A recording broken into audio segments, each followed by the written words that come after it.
Bismillahirrahmanirrahim. Assalamualaikum warahmatullahi wabarakatuh. Alhamdulillah, segala puji bagi Allah yang telah memberikan kita nikmat sehat dan sempat. Salawat serta salam mudah-mudahan tetap tercurah limpahkan kepada junjungan kita Nabi besar Nabi Muhammad sallallahu alaihi wasallam. Baik anak-anakku kelas 5 Utsman, bagaimana kabarnya hari ini? Alhamdulillah, semoga anak-anakku kelas 5 Utsman sehat semua. Baik, sebelum kita memulai pelajaran pendidikan agama Islam, alangkah baiknya kita berdoa terlebih dahulu agar apa yang kita pelajari hari ini bermanfaat dan barakah untuk anak-anakku kelas 5 Utsman. Baik, Ustaz pimpin ya doanya. Abata raditu billahi rabba wa bil islami dina wa bi muhammadin nabiyyan wa rasula rabbi zidni ilma warzuqni fahma wa amalan saliha amin ya rabbal alamin. Baik, selanjutnya silakan anak-anakku dibuka buku PAI-nya halaman 1. Gimana? Sudah? Alhamdulillah. Pelajaran 1.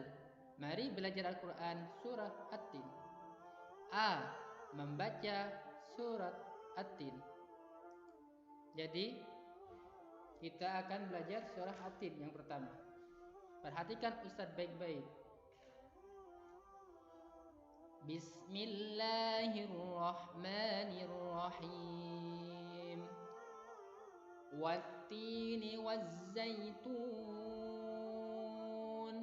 wa turi sinin wa hadzal baladil amin. Sampai ayat 1 dan 3 dulu. Jadi cara membaca yang benar watti. Jadi ketika waw fathah bertemu dengan tasjid, tak bertasjid, itu dibacanya ditekan ya anak-anak.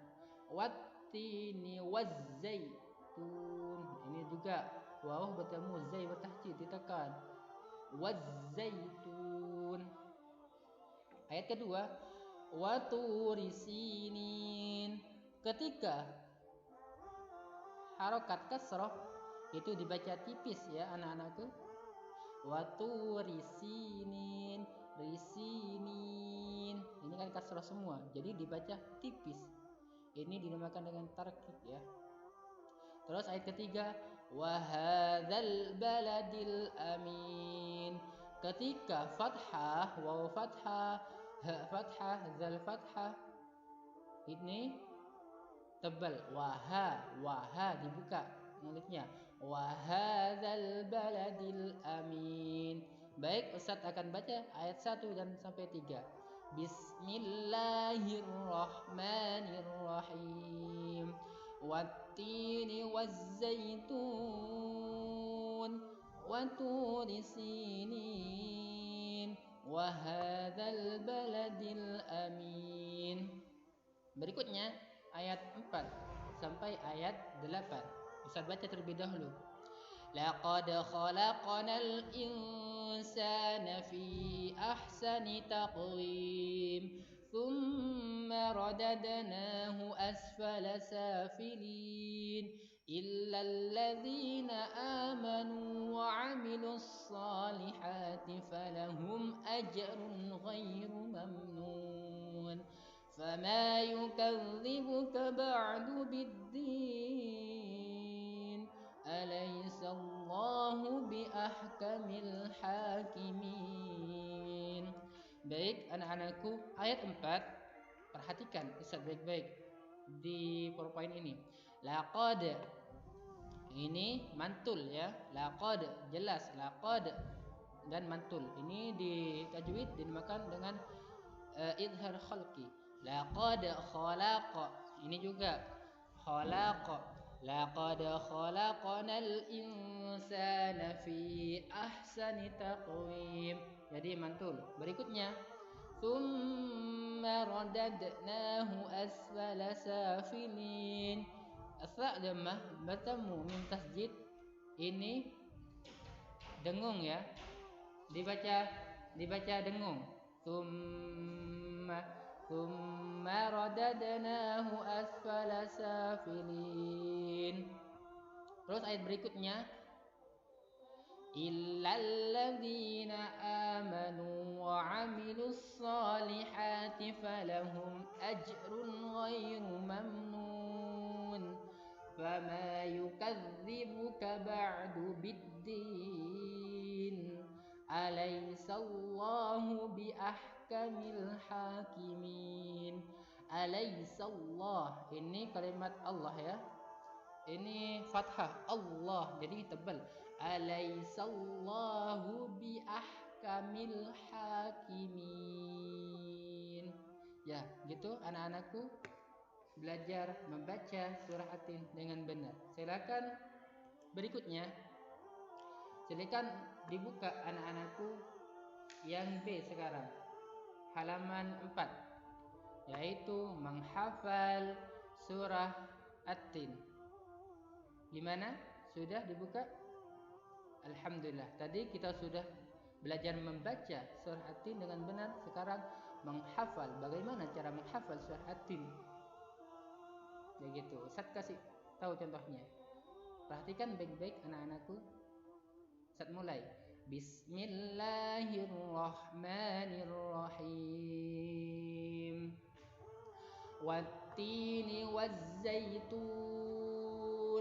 wa turi sinin wa hadzal baladil amin. Jadi satu deret ini, satu baris ini Ustaz 3 ayat. Kenapa? Karena ayatnya pendek-pendek. Jadi anak-anak cara menghafalnya ayat pertama dulu. Wat-tini waz-zaitun. Diulang-ulang sampai hafal.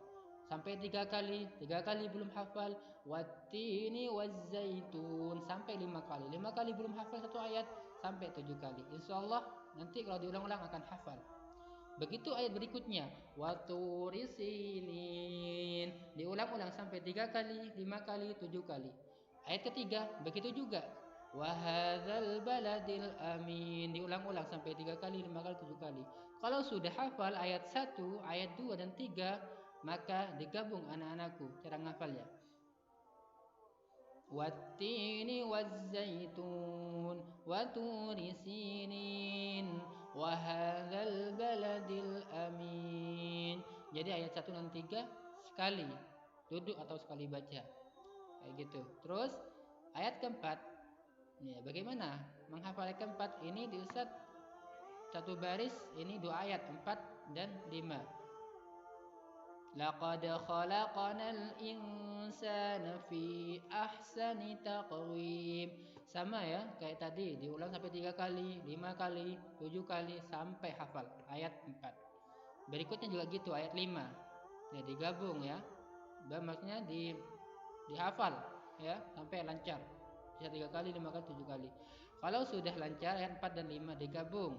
Laqad khalaqanal insana fi ahsani taqwim thumma radadnahu asfala safilin. Kalau sudah hafal ayat 1, ayat 5 digabung ya suaranya sekali duduk. Kayak gitu. Berikutnya ayat 6. Illal ladzina amanu wa 'amilus solihati falahum ajrun ghairu mamnun. Ini diulang-ulang ya sampai hafal. Berikutnya ayat 7. Fama yukadzibuka ba'du biddin. Diulang-ulang sampai lancar 3 kali, 5 kali, 7 kali. Ayat terakhir ayat 8. Alaysallahu biahkamil hakimin. Diulang-ulang sampai lancar. Kalau sudah lancar, maka dari awal, dari ayat 1 sampai 8 digabung ya, sampai lancar sekali duduk ya. Kayak gitu anak-anakku cara menghafal surah At-Tin. Baik, kita sudah belajar menghafal surah At-Tin. Berikutnya yang C, menulis surah At-Tin ya. Baik anak-anakku yang selalu dalam lindungan Allah, yang dirahmati Allah. Nanti ya Ini tugas anak-anak menulis surah At-Tin ya. Ayat 1 sampai 8. Sekarang didengarkan dulu ya. Jadi anak-anak ambil buku PAI-nya ya. Kemudian ditulis ayat 1 dulu ya. Ayat 1, kalau sudah ayat 2 sampai terakhir ayat 8. Bagaimana Ustaz, saya masih belum bisa. Ya, pelan-pelan ayat 1 sampai 2 dulu. Baru kalau sudah besoknya dilanjut ayat 3 sampai ayat 6 kayak gitu. Alhamdulillah kalau sudah lancar bisa ditulis satu hari ayat 1 sampai 8. Intinya anak-anak kalau pengen bisa menulis bahasa Arab, menulis Arab ayat 1 sampai ayat 8 atau surah-surah yang lain, anak-anak seringlah menulis di buku tulis yaitu Arab kayak gitu. Terserah di Al-Qur'an ya, surah-surah pendek ditulis ya, disalin ke buku tulisnya gitu. Insyaallah nanti kalau anak-anakku kalau rajin menulis insyaallah bisa ya, cepat bisa insyaallah. Yang penting istiqomah ya, selalu belajar dan berusaha. Baik ya, itu ya untuk menulis ya tugasnya surah At-Tin. Baik anak-anakku, selanjutnya ya, ini yang D ya. Ya, makna kandungan surah At-Tin. Makna kandungan surah At-Tin ya. Jadi kita belajar apa sih kandungan surah At-Tin? Baik, sudah dibuka anak-anakku? Alhamdulillah. Mengapa dinamakan surah At-Tin? Karena diambil dari kata At-Tin yang artinya buah tin kayak gitu. Karena diambil dari ayat pertama Wat-Tin kayak gitu. Surah At-Tin itu terdiri dari 8 ayat, diturunkan di kota Mekah. Cirinya diturunkan di kota Mekah yaitu contohnya yaitu ayat-ayat pendek seperti juz 30 gitu. Ayat pendek itu, surah pendek itu diturunkan di kota Mekah. Kalau di Madinah gimana Ustaz? Ya, yang turun di Madinah itu ayatnya panjang, suratnya panjang, bukan ayatnya, surahnya panjang. Seperti Al-Baqarah, Al-Imran, An-Nisa, Al-Maidah dan seterusnya. Kayak gitu ya anak-anakku. Cirinya turun di Mekah yaitu ayatnya pendek, suratnya pendek ya, surah pendek. Kalau di Madinah surahnya panjang. Baik. Berikutnya ayat pertama. Ayat pertama ya, kandungan surah At-Tin. Buah tin dan zaitun adalah buah yang lezat dan bisa dijadikan obat. Jadi ayat pertama ini menjelaskan bahwa buah tin dan zaitun itu buah yang enak, lezat ya, bisa menjadi obat. Jadi dari zaman dahulu, dari zaman Rasulullah SAW itu sudah buah tin dan zaitun itu dijadikan obat ya sampai sekarang. Tapi buah tin ini dan zaitun ini tumbuhnya itu bukan di Indonesia, tapi di Timur Tengah, di Arab sana, di Mekah dan di Madinah. Kalau di Indonesia belum ada gitu. Kemudian berikutnya ayat kedua ya. Gunung Sinai dinamakan Gunung Sinai di mana Nabi Musa alaihissalam diangkat menjadi rasul. Jadi di mana Nabi Musa alaihissalam ini bermunajat kepada Allah, meminta kepada Allah di tempat Gunung Sinai. Akhirnya turunlah wahyu ya untuk Nabi Musa alaihissalam. Akhirnya disitulah Nabi Musa alaihissalam diangkat menjadi rasul, yaitu kekasih Allah, diangkat untuk menyampaikan kepada umatnya. Nah, ketika Rasulullah ya Isra Mi'raj melewati Gunung Sinai, Rasulullah itu berhenti di sejenak melakukan sholat sunnah ya sebagai penghormatan kepada Nabi Musa alaihi salam. Itu kandungan surah At-Tin yang kedua ya. Berikutnya anak-anak ayat ketiga ya. Silakan dibuka halaman 8 ya. Halaman 8 ayat ketiga. Kota Mekah adalah kota yang aman karena di sana turunkan Al-Quran. Iya, benar. Karena Al-Quran itu turun di kota Mekah. Makanya kota yang aman itu dua, kota Mekah dan kota Madinah. Nanti di akhir zaman Dajjal akan keluar, akan menguasai dunia, akan mengkafirkan semua manusia. Maka ada dua kota yang tidak bisa dimasuki oleh Dajjal, yaitu adalah kota Mekah dan Madinah. Semoga kita bisa sampai ke kota Mekah ya untuk umroh haji. Amin Allahumma amin. Untuk haji ini bagi yang mampu. Kalau tidak mampu gak usah kayak gitu. Ya, pengen rasanya pergi ke kota Mekah dan Madinah. Insya Allah di sana itu pahalanya dilipat gandakan oleh Allah Subhanahu Wa Taala. Ketika anak-anakku ya ke sana, insya Allah ya, amin Allahumma amin. Ketika sholat di sana, tawaf di sana, masya Allah pahalanya itu dilipat gandakan 100.000 gitu. Dilipat gandakan banyak oleh Allah. Kenapa? Karena kota Mekah dan Madinah itu barokah. Gitu turunnya Al-Quran ya, semoga kita bisa ke sana. Amin Allahumma amin. Baik anak-anakku, ayat keempat ya, masih di halaman ke-9 berikutnya. Ayat keempat di sini kandungannya Allah Subhanahu wa taala menciptakan manusia dengan sebaik-baik bentuk. Jadi manusia ini, kita ini diciptakan oleh Allah dengan sebaik-baik bentuk, maka kita harus bersyukur kepada Allah. Alhamdulillah ya Allah, saya sudah diciptakan seperti ini. Alhamdulillah, berterima kasih kepada Allah. Maka dalam hadis dijelaskan, la in syakartum wal azidannakum inna azabi lasyadid.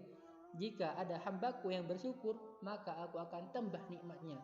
Jika kalau kufur, naudzubillah, oleh Allah, sesungguhnya siksa Allah itu sangat pedih ya. Jadi kita wajib bersyukur.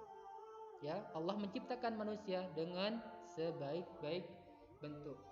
Manusia mempunyai akal, mempunyai nafsu. Akal ini untuk apa? Untuk berpikir ya.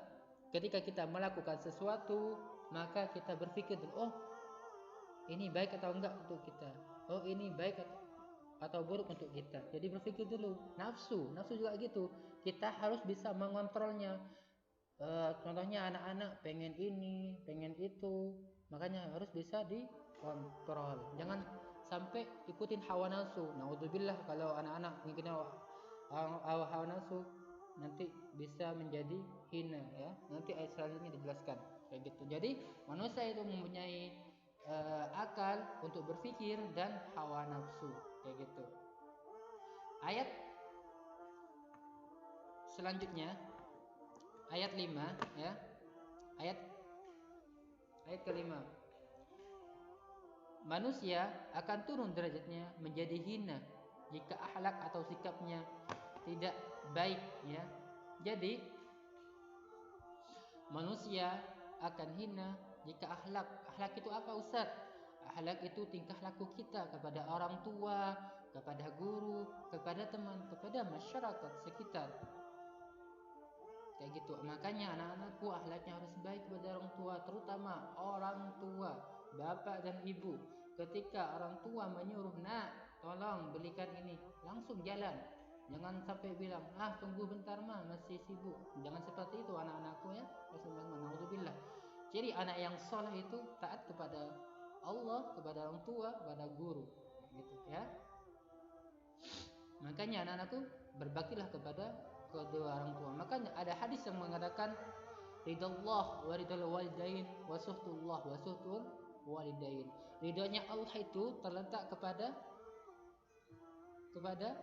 orang tua. Jadi ridhonya Allah itu tergantung kepada orang tua, dan murkanya Allah tergantung kepada orang tua. Jadi yang pertama itu adalah orang tua yang telah membesarkan kita, yang telah memberikan kita pakaian, makanan dan lain sebagainya. Naudzubillah, perjuangan orang tua itu luar biasa. Makanya anak-anakku, berbaktilah kepada Allah, taatilah Allah, berbakti kepada orang tua, jangan membantah kayak gitu. Apa yang disuruh langsung disanakan. Apalagi tentang sholat ya. Nah, sholat dulu, langsung sholat ya. Jangan ada kata tunggu sebentar atau atau apa, langsung ya. Kayak gitu, berbakti kepada orang tua. Insya Allah kalau anak-anakku berbakti pada orang tua, pada guru, ya, tidak menyakiti teman, saling menyayangi, insyaallah nanti akan masuk surga, disiapkan istana oleh Allah di surga nanti. Baik ya, itu ayat yang kelima. Ayat yang keenam ya, ini di slide. Ayat keenam, manusia tidak akan hina jika mereka beriman dan melaksanakan amal soleh dan akhlaknya baik. Jadi yang saya jelaskan tadi, jadi manusia itu tidak akan hina ya jika mereka beriman. Iman itu apa, Ustaz? Iman itu yakin la ilaha illallah Muhammad Rasulullah, tiada Tuhan selain Allah dan Nabi Muhammad utusan Allah. Jadi la ilaha illallah, tidak menyekutukan Allah ya, kayak gitu. Beriman namanya, yakin, dan melaksanakan salat yang 5 itu. Salat, zakat, puasa, syahadat ya, salat, zakat, puasa dan haji bagi yang mampu. Dan beramal soleh ya, beramal soleh ya, kita seperti contoh ya berikut ini di bukunya halaman 10 ya.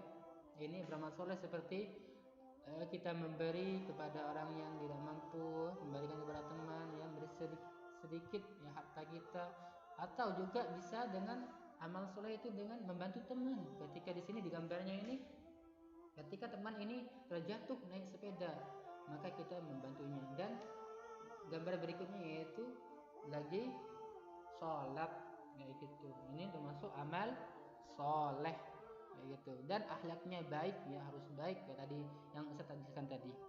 Baik, ayat yang ketujuh ya. Ayat ketujuh, di hari kiamat nanti semua manusia akan dimintai pertanggungjawaban selama hidup di dunia. Nah, ini anak ayat ketujuh ini menjelaskan tentang hari kiamat, hari pembalasan ya. Gimana di hari kiamat nanti semua manusia yang hidup mulai zaman Nabi Adam sampai akhir Nabi Muhammad SAW umatnya ini akan dikumpulkan nanti sama Allah Subhanahu wa taala dan ditanyakan satu persatu. Si fulan maju, apa yang kamu lakukan selama di dunia? Wah, masya Allah. Yang ngomong itu bukan mulut kita anak-anak, tapi tangan dan kaki kita.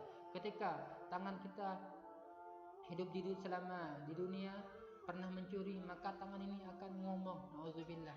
Ketika kaki ini melangkah ke maksiat atau mencuri, masya Allah ngomong sendiri nanti kaki ini, masya Allah. Makanya anak-anak berhati-hatilah ketika kita melakukan sesuatu, dipikir dulu ya. Makanya akal itu untuk berpikir, dan nafsu itu jangan diturutin. Kita harus bisa ngontrol bahwa nanti di hari kiamat akan dibintai oleh Allah Subhanahu wa taala pertanggung jawaban kayak gitu. Kalau amalnya baik, kalau rajin sholat, sedekah, ngaji dan sebagainya, rajin baca Quran, insyaallah akan siapkan istana di surga nanti. Dan sebaliknya, kalau kelakuannya berbohong, tidak jujur kepada orang tua, guru, saling nyakitin teman, gosipin teman, menyakitin hati teman, hati guru dan hati orang tua, insyaallah nanti akan dimasukkan ke neraka. Nauzubillah, neraka itu sangat panas. Tapi di dunia itu hanya sedikit ya, cuman sedikit ya panasnya. Kalau di neraka nanti masya Allah panasnya seperti kalau dicelupkan tangan itu seperti umbun-umbun ini akan meleleh, nauzubillah, akan hancur ya. Itu ayat yang ketujuh. Allah itu akan meminta pertanggungjawaban kepada manusia. Ayat yang ke-8 di sini Ustaz jelaskan, Allah Subhanahu wa taala yang Maha mengetahui sebagus pencipta dan segala urusan. Jadi Allah itu Maha mengetahui anak-anak apa yang kita lakukan di dunia ini. Allah itu Maha mengetahui, meskipun manusia itu ngumpat di dalam tanah atau buat terowongan atau di belakang tembok, di bawah sungai ya. Ini Allah mengetahui ya. Allah itu Maha mengetahui, dan Allah itu menciptakan manusia dengan sebaik-baik pencipta. Jadi Allah menciptakan manusia itu dengan sebaik pencipta, dan Allah itu mengetahui segala urusan manusia ya. Allah mengetahui segala urusan apa yang dilakukan manusia kayak gitu. Ketika manusia itu melakukan baik, Allah Subhanahu wa taala akan memberikan surga, melakukan amal soleh, melakukan sedekah, saling menyayangi, hormat kepada orang tua, guru, taati Allah dan Rasul. Yang pertama taati Allah dan Rasul, berikutnya berarti orang tua dan guru, menyayangi teman, tetangga, saling memberi, tidak saling menyakiti. Insya Allah anak-anakku nanti akan dimasukkan surga. Dan sebaliknya, naudzubillah, kalau anak-anak tidak sholat, tidak zakat, tidak puasa, menyakitin teman, menyakitin hati orang tua, menyakitin guru, naudzubillah, nanti akan Allah siapkan itu neraka.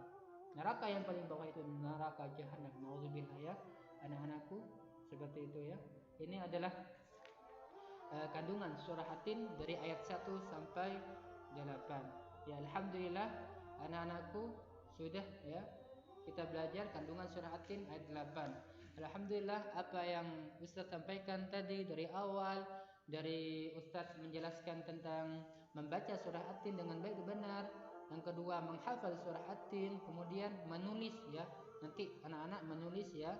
Kalau sudah mahir, sudah bisa, sudah cepat, bisa nulis langsung di buku PAI-nya, langsung surat At-Tin ya, ayat 1 sampai 8. Kalau masih terbata-bata, nulis 2 ayat dulu, gak apa-apa, sehari, besoknya 2 ayat sampai 8 ayat, dicicil ya. Kalau belum bisa menulis bahasa Arab kayak gitu ya, ini tugas untuk anak-anak. Gak apa-apa kan? Iya, insyaallah siap. Setelah menulis tadi, kita belajar menulis. Yang terakhir yaitu makna kandungan surah At-Tin. Apa sih kandungan At-Tin? Apa sih makna arti At-Tin itu? Alhamdulillah kita sudah lewatin. Alhamdulillah anak-anakku ya, semoga bisa paham apa yang Ustaz jelaskan tadi ya. Semoga anak-anakku tetap istiqomah belajarnya, jaga kesehatan di rumah, jangan keluar rumah ya kalau tidak perlu. Baik, hanya itu dari Ustaz pelajaran PAI hari ini, semoga bermanfaat dan barokah. Sekian dari Ustaz, kalau ada salah mohon maafkan. Wabillahi taufiq wal inayah wal ridha wal inayah. Wassalamualaikum warahmatullahi wabarakatuh.